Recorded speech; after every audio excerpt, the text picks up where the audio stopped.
कंस को मारने के बाद भगवान श्री कृष्ण कारागृह में गए और वहां से माता देवकी तथा पिता वासुदेव को छुड़ाया। तब माता देवकी ने श्री कृष्ण से पूछा, पुत्र, तुम स्वयं नारायण हो, तुम भगवान हो, तुम्हारे पास असीम शक्ति है, फिर भी तुमने 14 साल तक कंस को मारने और हमें यहाँ से छुड़ाने की प्रतीक्षा क्यों की? तुम चाहते तो जन्म लेते ही कंस का संहार कर सकते थे। इससे दो दो माताओं को तुम्हारे विक्षोभ की पीड़ा नहीं उठानी पड़ती और तुम सिर्फ मेरे ही पुत्र रहते। श्री कृष्ण ने कहा, क्षमा करे माता, क्या आपने पिछले जन्म में मुझे 14 वर्ष के लिए वनवास में नहीं भेजा था? माता देवकी आश्चर्यचकित हो गई और फिर पूछा, कृष्ण, यह कैसे संभव है?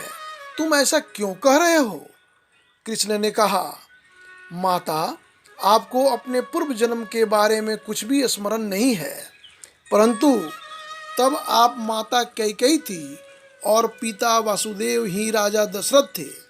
देवकी ने पूछा, तो फिर महारानी कौशल्या कौन है? श्री कृष्ण ने कहा, वही तो इस जन्म में माता यशोदा है। आपने तब माता कौशल्या को जिन 14 वर्ष के वनवास की पीड़ा दी, वो भोग आपको भी तो भोगना था। मैंने आपको वचन दिया था कि मृत्यु लोक में अब जब जन्म लूँगा आपकी कोख से लूँगा, लेकिन मैं माता कौशल्या को भी दुखी नहीं करना चाहता था। तो उनको बोध था कि भले ही मैं अगले जन्म में माता कैकेयी के गर्भ से जन्म नहीं लूँगा, लेकिन मैं कौशल्या पुत्र ही कहलाऊँगा। अपने राम अवतार के इस कथन को मुझको कृष्ण रूप में पूरा करना था, इसलिए माता कैकेयी ही आप हैं। आपके गर्भ से जन्म लेने के बाद भी मुझको हमेशा यशोदा नंदन ही कहा जाएगा। ये माता कौशल्या की पीड़ा के तप का फल है जो उन्होंने मेरे वनवास के समय सहा। 14 साल तक जिनको पिछले जीवन में माँ के जिस प्यार से वंचित रहना पड़ा था, वह उन्हें इस जन्म में मेरे द्वारा वापस करना ही था।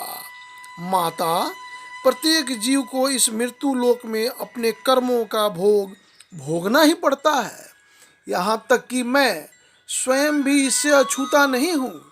हे माता, मृत्यु लोक में प्राणी जैसा कर्म करता है, उसे उस कर्म का वैसा ही फल मिलता रहता है। वह अपने कर्मों का फल अपने आप ही भोगता है। जीवन में सुख दुख किसी अन्य के दिए नहीं होते, कोई दूसरा मुझे सुख दुख देता है, यह मानना व्यर्थ है। हर जीव का समस्त जीवन और सृष्टि स्वकर्म के सूत्र में बंधे हुए हैं। यह कहानी कैसी लगी कमेंट्स कर जरूर बताएं और इस चैनल को सब्सक्राइब करना न भूलें। धन्यवाद। जय श्री कृष्ण।